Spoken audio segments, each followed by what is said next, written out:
혹시 뼈 건강 챙긴다고 매일 우유 한 잔씩 꼭 드시고 계십니까? 그런데요, 이 이야기 들으시면 많이 놀라실 수 있습니다. 지금 그렇게 드시고 있는 우유, 뼈를 지키고 있는 게 아니라 나는 우유 꾸준히 먹으니까 괜찮다. 이렇게 믿고 계시다가 더 큰 문제를 놓치게 만들고 있을 수도 있습니다. 71세 김영균 어르신 이야기 먼저 들려드리겠습니다. 골다공증 걱정 때문에 영양제보다는 음식으로 챙기는 게 낫다고 생각하셔서 30년 넘게 매일 우유 2잔씩 꼭 챙겨 드셨습니다. 그것도 그냥 우유가 아니라 시중에서 뼈에 좋다고 알려진 칼슘 강화 우유를 일부러 골라서 드셨습니다. 아침 식사 마치고 한 잔, 저녁 드시고 나서 또 한 잔, 이건 하루도 빠뜨린 적이 없으셨다고 합니다. 주변에서도 어르신은 뼈 걱정 없겠네, 이런 말을 자주 들으셨고 본인도 그만큼 믿고 계셨습니다. 그런데 어느 날이었습니다. 평소처럼 집에서 슬리퍼를 신고 화장실로 들어가다가 바닥이 살짝 미끄러지면서 중심이 한번 흔들렸습니다. 크게 넘어진 것도 아니었습니다. 그냥 순간적으로 손을 짚으셨을 뿐인데 그때 갑자기 손목에서 뚝 하는 느낌이 오면서 힘이 쭉 빠져버렸습니다. 그 자리에서 바로 일어나지 못하시고 한동안 앉아서 움직이지 못하셨다고 합니다. 결국 병원에 가서 검사를 받아보셨습니다. 결과는 단순한 타박상이 아니었습니다. 손목 골절이었고 이미 골밀도가 많이 떨어진 상태, 즉 골다공증이 진행된 상태라는 진단을 받으셨습니다. 어르신은 골다공증이 이미 진행된 상태라는 말을 듣고 큰 충격을 받으셨습니다. 그렇게까지 꾸준히 챙겨 드셨는데도 왜 뼈는 같은 나이대 어르신들보다 더 약해진 걸까요? 바로 여기서 우리가 반드시 짚고 넘어가야 할 중요한 이유가 있습니다. 많은 분들이 놓치고 있는 핵심, 바로 칼슘의 양이 아니라 흡수율입니다. 우유에 칼슘이 많은 건 맞습니다. 우유 한 컵에는 약 200mg 정도의 칼슘이 들어 있습니다. 그래서 우리는 자연스럽게 우유만 잘 챙기면 뼈는 괜찮다고 생각하게 됩니다. 그런데 문제는 그 다음입니다. 우리가 먹은 그 칼슘이 실제로 얼마나 뼈로 가느냐, 이게 훨씬 더 중요합니다. 우유 속 칼슘의 흡수율은 평균적으로 약 30% 정도입니다. 쉽게 말하면 100을 먹으면 30만 뼈로 가고 나머지 70은 몸 밖으로 빠져나간다는 뜻입니다. 그래서 김영균 어르신처럼 30년을 꾸준히 챙겨 드셔도 뼈가 약해질 수 있는 겁니다. 더 무서운 건 이 사실을 대부분 모르고 있다는 점입니다. 나는 잘 챙기고 있으니까 괜찮다. 이 생각이 오히려 문제를 더 늦게 발견하게 만들고 결국 어느 날 갑자기 골절로 이어지는 경우가 많습니다. 그럼 우리는 여기서 질문을 하나 바꿔야 합니다.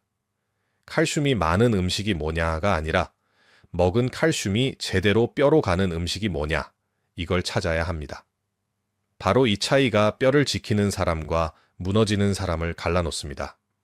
그래서 오늘은 단순히 칼슘이 많은 음식이 아니라 먹으면 실제로 뼈로 가는 비율이 높은 음식, 그리고 한 스푼만으로도 뼈를 단단하게 채워주는 방법까지 딱 3가지만 정확하게 알려드리겠습니다. 오늘 내용 끝까지 들으시면 비싼 칼슘 영양제 없이도 집에 있는 식재료만으로 뼈를 채우는 방법, 그리고 골다공증을 막는 현실적인 식습관까지 분명히 가져가실 수 있습니다.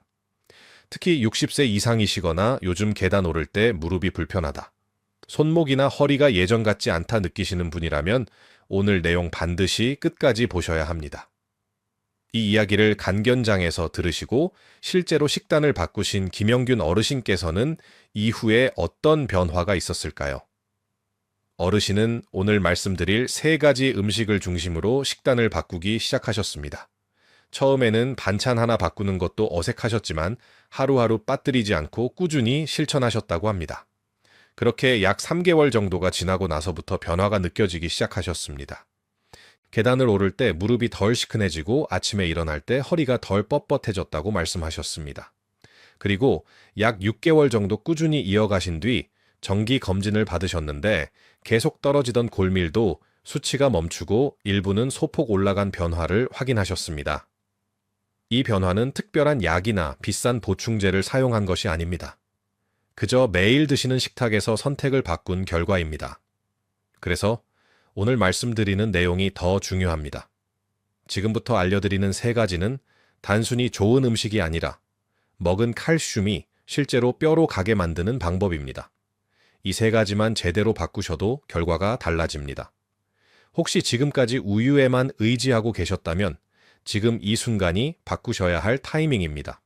지금 영상 보시면서 나도 바꿔야겠다 생각 드신 분들은 댓글에 튼튼 이렇게 두 글자만 남겨주세요. 이 작은 다짐 하나가 오늘부터 식탁을 바꾸는 시작이 됩니다. 지금부터 순서대로 하나씩 말씀드리겠습니다. 먼저 3위는 뱅어포입니다. 많은 분들이 뱅어포를 그냥 밥상에 올라오는 마른 반찬 정도로만 생각하십니다. 가끔 한두 점 집어 드시고 넘어가는 음식, 그렇게 가볍게 여기시는 경우가 많습니다. 그런데 뼈 건강 기준으로 보면 이 뱅어포는 완전히 다른 의미를 가진 음식입니다. 뱅어포는 작은 생선을 통째로 말린 식품입니다. 여기서 핵심이 나옵니다. 살만 먹는 것이 아니라 뼈까지 그대로 함께 먹게 된다는 점입니다. 칼슘은 대부분 뼈에 집중되어 있기 때문에 이렇게 뼈째 섭취하는 식품은 칼슘 밀도가 훨씬 높습니다. 실제로 뱅어포 한 줌, 약 20g 정도만 드셔도 400mg에 가까운 칼슘을 섭취하게 됩니다. 이는 우유 2잔에 해당하는 양입니다. 그런데 더 중요한 것은 단순한 양이 아닙니다. 이 칼슘이 실제로 우리 몸에서 쓰이느냐가 핵심입니다. 뱅어포에는 비타민 D가 함께 들어 있습니다. 이 비타민 D는 칼슘이 장에서 흡수될 때 반드시 필요한 역할을 합니다. 그래서 같은 칼슘을 먹어도 체내에서 활용되는 비율이 달라지게 됩니다. 멸치도 뼈째 먹는 좋은 칼슘 음식이지만 실제로 섭취할 때 뼈를 충분히 씹지 못하고 넘기는 경우가 많고 비타민 D 섭취량도 제한적인 경우가 많습니다. 반면에 뱅어포는 얇고 바삭한 형태라서 뼈까지 자연스럽게 씹히면서 비타민 D까지 함께 흡수되는 구조를 가지고 있습니다. 그래서 흡수 효율까지 고려하면 뱅어포가 한 단계 더 유리한 선택이 될 수 있습니다. 그럼 어떻게 드시면 좋을까요? 가장 간단한 방법은 그대로 구워 드시는 겁니다. 에어프라이어에 5분 정도만 돌리시면 바삭하게 드실 수 있어서 간식처럼 드시기에도 부담이 없습니다. 밥상에 반찬으로 올리셔도 충분히 좋습니다. 조금 더 익숙한 반찬으로 드시고 싶으시면 볶아서 드시는 방법도 좋습니다. 마른 팬에 한번 살짝 볶아서 비린 향을 날린 뒤에 참기름 한 큰술, 다진 마늘 약간, 간장 조금, 무려 소량 넣어서 가볍게 버무려 주시면 됩니다. 마지막에 통깨를 한 번 더 뿌려주시면 칼슘을 한 번 더 보충할 수 있습니다. 다만 한 가지는 꼭 기억하셔야 합니다. 뱅어포는 나트륨이 있는 식품입니다. 그래서 하루에 한 줌 정도, 이 정도 양을 넘기지 않는 것이 좋습니다. 대신 다른 반찬은 조금 싱겁게 드셔서 전체의 균형을 맞춰주시면 충분합니다. 이렇게만 챙기셔도 뼈에 들어가는 칼슘의 질 자체가 달라집니다. 그럼 이제 다음입니다. 칼슘을 채우는 것만으로는 부족합니다. 들어온 칼슘을 뼈에 단단하게 붙잡아주는 단계가 필요합니다. 이 부분에서 차이가 나기 시작합니다. 2위는 깻잎입니다. 많은 분들이 깻잎을 그냥 고기 싸 먹을 때 곁들이는 채소 정도로 생각하십니다. 없어도 크게 아쉽지 않은 반찬, 그렇게 생각하고 지나치는 경우가 많습니다. 그런데 뼈 건강 기준으로 보면 이 깻잎은 절대 가볍게 볼 수 있는 식재료가 아닙니다. 깻잎 10장 정도에 들어있는 칼슘이 약 200mg 정도입니다. 우유 한 잔과 비슷하거나 그 이상 수준입니다. 그런데 여기서 중요한 건 역시 흡수율입니다. 깻잎은 칼슘 흡수율이 약 45% 수준으로 알려져 있습니다. 우유보다 훨씬 높은 수치입니다.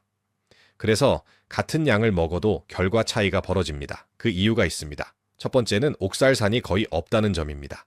칼슘이 많은 식품 중에는 옥살산 때문에 흡수가 방해되는 경우가 많습니다. 대표적으로 시금치가 그렇습니다. 칼슘은 많지만 실제로 몸에 들어오는 양은 제한적입니다. 그런데 깻잎은 이런 방해 요소가 거의 없습니다. 그래서 들어온 칼슘이 그대로 흡수되는 구조입니다. 두 번째가 더 중요합니다. 깻잎에는 비타민 K가 풍부하게 들어 있습니다. 이 비타민 K는 칼슘이 뼈에 달라붙도록 도와주는 역할을 합니다. 쉽게 말씀드리면 뼈 속에서 시멘트 역할을 합니다. 칼슘이 아무리 많아도 붙잡아주는 힘이 없으면 빠져나가게 됩니다.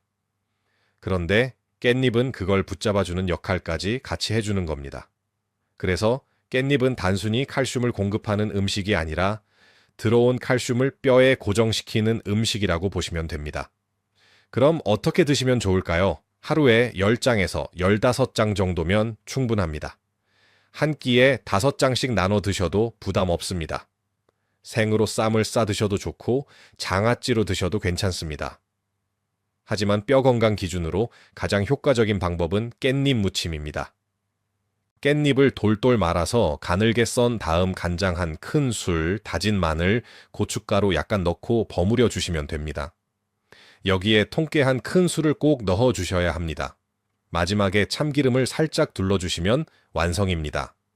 이렇게 드시면 깻잎의 칼슘에 통깨의 칼슘까지 더해져서 한 접시만으로도 300mg 가까운 칼슘을 섭취할 수 있습니다. 이 차이가 쌓이면 결과가 완전히 달라집니다. 그럼 이제 마지막입니다. 오늘 내용 중에서 가장 중요한 부분입니다. 지금까지는 먹으면 좋은 음식이었다면 이제부터는 바로 시작하면 차이가 나는 음식입니다. 집에 있는 재료로 오늘부터 바로 바꿀 수 있는 방법입니다. 1위, 통깨입니다. 많은 분들이 통깨를 그냥 음식 위에 살짝 뿌리는 고명 정도로 생각하십니다. 있으면 좋고 없어도 크게 상관없는 재료라고 여기시는 경우가 많습니다. 그런데 뼈 건강 기준으로 보면 이 통깨는 완전히 다른 의미를 가진 식재료입니다. 통깨 한 큰술에는 약 90mg 정도의 칼슘이 들어 있습니다. 양만 놓고 봐도 적지 않은 수준입니다. 그런데 통깨의 진짜 강점은 따로 있습니다. 바로 칼슘을 혼자 넣는 게 아니라는 점입니다. 통깨 안에는 마그네슘과 아연 같은 미네랄이 함께 들어 있습니다. 이 성분들이 바로 칼슘을 뼈로 데려가고 뼈에 단단하게 붙잡아주는 역할을 합니다. 칼슘은 혼자서는 제대로 쓰이기 어렵습니다. 운반해주는 역할과 붙잡아주는 역할이 같이 있어야 제대로 작동합니다. 통깨는 그 구조를 이미 가지고 있는 식재료입니다. 그래서 같은 칼슘을 먹어도 결과가 달라집니다. 흡수율도 약 40% 이상으로 알려져 있습니다. 우유보다 높은 수준입니다. 그래서 매일 조금씩만 추가해도 뼈에 쌓이는 양 자체가 달라집니다. 그럼 어떻게 드셔야 할까요? 방법은 아주 간단합니다. 하루에 3번 한 큰술씩 나눠 드시면 됩니다. 아침에 한 숟가락, 점심에 한 숟가락, 저녁에 한 숟가락 이렇게 나누시면 됩니다. 밥에 그냥 비벼 드셔도 좋고 나물이나 반찬에 넣어 드셔도 좋습니다. 여기에 들기름을 한 작은 술 정도 같이 드시면 흡수율이 더 올라갑니다. 그리고 한 가지 정말 중요한 부분이 있습니다. 통깨는 반드시 껍질째 드셔야 합니다. 껍질을 벗긴 참깨는 칼슘 함량이 크게 줄어들기 때문입니다. 이 차이가 생각보다 큽니다. 그래서 가능하면 통깨 형태 그대로 드시는 것이 중요합니다. 이렇게 하루에 3숟가락만 꾸준히 추가하셔도 통깨만으로 약 270mg 정도의 칼슘을 섭취하게 됩니다. 여기에 앞에서 말씀드린 깻잎과 뱅어포까지 더해지면 하루 필요량을 충분히 채울 수 있습니다. 사실 여기서 끝나면 절반밖에 못 가져가시는 겁니다. 아무리 좋은 음식을 드셔도 흡수가 안 되면 의미가 없습니다. 마치 물을 계속 붓는데 밑에 구멍이 뚫려 있는 것과 같습니다. 그래서 지금부터 말씀드리는 내용이 정말 중요합니다. 같은 음식을 먹어도 결과를 2배, 3배 차이 나게 만드는 핵심입니다. 첫 번째, 비타민 D입니다. 비타민 D는 칼슘이 장에서 흡수될 때 반드시 필요한 역할을 합니다. 이게 없으면 칼슘을 아무리 많이 먹어도 그대로 빠져나가게 됩니다. 실제로 연구에서도 비타민 D가 부족한 경우 칼슘 흡수율이 크게 떨어지는 것으로 확인되어 있습니다. 그래서 햇볕이 중요합니다. 하루에 약 15분에서 20분 정도 팔이나 다리를 햇볕에 노출해 주시면 몸에서 자연스럽게 비타민 D가 생성됩니다. 아침 산책하면서 팔을 걷고 걷는 것만으로도 충분합니다. 이 차이가 큽니다. 두 번째는 산성 환경입니다. 조금 어렵게 들리실 수 있는데 쉽게 말씀드리면 칼슘은 그냥 딱딱하게 있는 상태보다 조금 녹아있는 상태일 때 흡수가 훨씬 잘 됩니다. 그래서 식초나 레몬즙 같은 산성 음식이 도움이 됩니다. 예를 들어 깻잎 무침에 식초를 아주 소량만 넣어도 칼슘 흡수율이 더 올라갑니다. 샐러드에 레몬즙을 뿌려 드시는 것도 같은 원리입니다. 세 번째는 비타민C입니다. 비타민C는 뼈 자체를 만드는 과정에 관여합니다. 특히 콜라겐 형성에 관여하기 때문에 뼈를 단단하게 유지하는 데 중요한 역할을 합니다. 그래서 통깨밥 드실 때 파프리카나 브로콜리를 같이 드시는 것이 좋습니다. 식후에 귤이나 키위 하나 드시는 것도 좋은 방법입니다. 네 번째는 운동입니다. 이 부분 많은 분들이 가볍게 생각하십니다. 그런데 뼈는 가만히 있으면 약해지고 자극을 주면 강해지는 구조입니다. 걷기, 계단 오르기 같은 기본적인 움직임만으로도 뼈에 자극이 가면서 칼슘이 더 잘 붙게 됩니다. 하루 30분 정도만 꾸준히 걸어도 이 차이가 분명히 나타납니다. 그런데 여기서 끝이 아닙니다. 한 단계 더 업그레이드 할 수 있는 방법이 있습니다.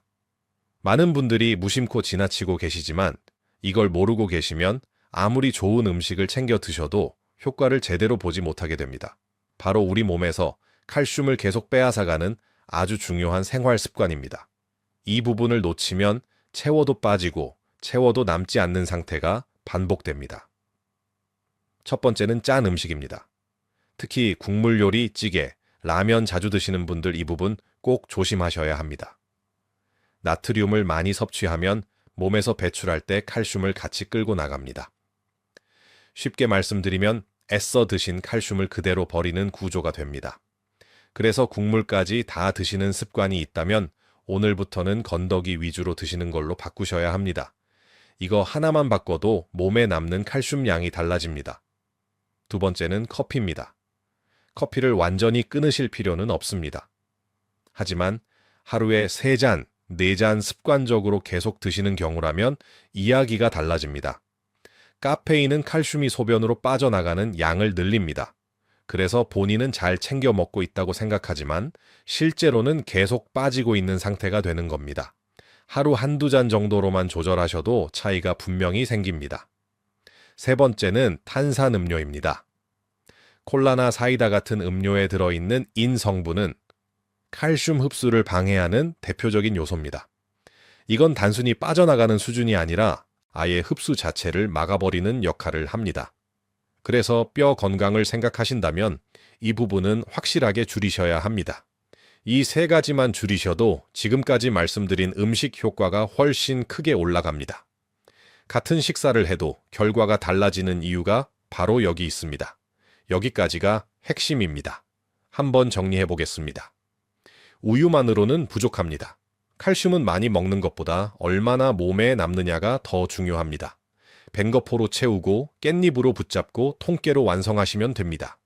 그리고 여기에 햇볕으로 비타민 D를 만들고 식초나 레몬 같은 산성 환경을 더하고 채소와 과일로 비타민 C를 보충하고 하루 30분 걷기로 뼈에 자극을 주셔야 합니다. 반대로 짠 음식, 커피, 탄산음료 이 3가지만 줄이셔도 같은 식사를 하면서도 뼈에 쌓이는 칼슘 양이 완전히 달라집니다.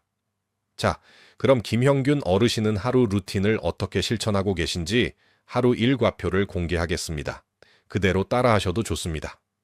아침에 일어나시면 먼저 미지근한 물 한 컵을 천천히 드십니다. 그 다음으로 가볍게 스트레칭을 하시면서 몸을 풀어주고 창문을 열고 햇볕을 받으십니다. 약 15분 정도 팔을 걷고 햇볕을 쬐면서 집 앞이나 동네를 천천히 걸으십니다. 이 시간에 자연스럽게 비타민 D를 만들어주는 것이 핵심입니다. 아침 식사는 통깨밥으로 시작하십니다. 밥 위에 통깨 한 큰 술을 넣고 들기름을 한 작은 술 넣어 비벼 드십니다. 여기에 달걀 1개를 곁들여서 단백질과 비타민 D까지 함께 챙기십니다. 반찬으로는 깻잎 무침을 꼭 올리십니다. 이렇게 아침 한 끼만으로도 칼슘과 흡수 환경을 같이 만들어주고 계십니다. 점심은 평소처럼 식사를 하시되 생선 반찬을 꼭 하나 포함시키십니다. 고등어나 두부, 브로콜리 같은 식재료를 함께 드시면서 칼슘과 비타민을 균형 있게 맞추십니다. 식사 중간이나 식후에는 뱅어포를 반줌 정도 드십니다. 간식처럼 드시기도 하고 반찬으로 드시기도 하시면서 하루 칼슘량을 채우고 계십니다. 점심 이후에는 가볍게 한 번 더 움직입니다. 엘리베이터 대신 계단을 이용하거나 집 주변을 15분 정도 걷는 시간을 꼭 만드십니다. 이렇게 하루 2번 뼈에 자극을 주는 것이 중요합니다. 저녁 식사는 너무 무겁지 않게 드십니다. 잡곡밥에 나물 반찬을 중심으로 드시면서 다시 한번 통깨를 한 큰 술 추가하십니다. 깻잎이나 채소 반찬을 함께 드시면서 비타민과 미네랄을 보충하십니다. 식사 후에는 과일 한 조각을 드시면서 비타민C까지 챙기십니다. 하루를 마무리하기 전에는 따뜻한 물 한 잔을 드시고 가볍게 몸을 풀어주십니다. 이렇게 특별한 약이나 비싼 음식이 아니라 매일 식탁에서 선택을 조금씩 바꾸는 것만으로 뼈에 들어가는 칼슘의 질과 양을 동시에 바꾸고 계십니다. 중요한 건 완벽하게 하려고 하는 것이 아니라 하루 한 끼라도 바꿔보는 것부터 시작하는 것입니다. 이렇게 쌓이면 결과는 반드시 달라집니다. 여기서 중요한 건 하나입니다. 지금 이 내용을 보고도 그대로 생활을 유지하실 건지 아니면 오늘부터 하나라도 바꾸실 건지입니다. 뼈는 지금 이 순간에도 계속 변하고 있습니다. 좋아지는 것도 아니고 멈춰 있는 것도 아닙니다. 아무것도 하지 않으면 조금씩 계속 약해지고 있습니다. 그래서 무서운 겁니다. 어느 날 갑자기 부러지는 순간이 오기 전까지 아무 신호가 없기 때문입니다. 김형균 어르신도 그 전날까지는 괜찮다고 생각하셨습니다. 그런데 단 한 번 손을 짚는 순간에 그동안의 결과가 그대로 드러난 겁니다. 이 차이는 하루아침에 만들어진 게 아닙니다. 매일 먹는 것, 매일 반복하는 습관, 그게 쌓여서 만들어진 결과입니다. 그래서 반대로 생각하셔야 합니다. 오늘 한 숟가락 바꾸는 것, 오늘 한 끼 바꾸는 것, 이게 쌓이면 결과도 반드시 바뀝니다. 지금 집에 있는 재료로도 충분히 바꿀 수 있습니다. 그래서 더 중요한 겁니다. 지금 이 영상을 보신 분들은 이미 방법을 알고 계신 상태입니다. 이제 남은 건 실천입니다. 지금 이 순간 나도 한번 해볼까 생각 드셨다면 댓글에 시작이라고 한 번만 남겨보십시오. 이 한 번의 선택이 여러분의 1년 뒤를 바꿉니다. 그리고 이 영상 친구나 가족분들께 꼭 공유해 주십시오. 특히 우유만 믿고 계신 분들, 지금 이 내용을 모르고 계신 분들께 정말 필요한 이야기입니다. 어쩌면 이 영상 하나가 넘어졌을 때 부러지는 미래를 막아줄 수도 있습니다. 뼈는 늙기 전에 지켜야 합니다. 오늘부터 바로 바꿔보시기 바랍니다. 여러분의 선택이 여러분의 뼈를 만듭니다. 앞으로도 도움되는 건강 정보 받아보시려면 좋아요와 구독, 알림 설정까지 해두시면 편하게 이어서 보실 수 있습니다. 저는 여기에서 여러분의 몸과 마음이 건강하게 뛰는 100세로 즐거운 노년 생활이 되기를 진심으로 응원하겠습니다. 오늘도 끝까지 함께 해주셔서 고맙습니다.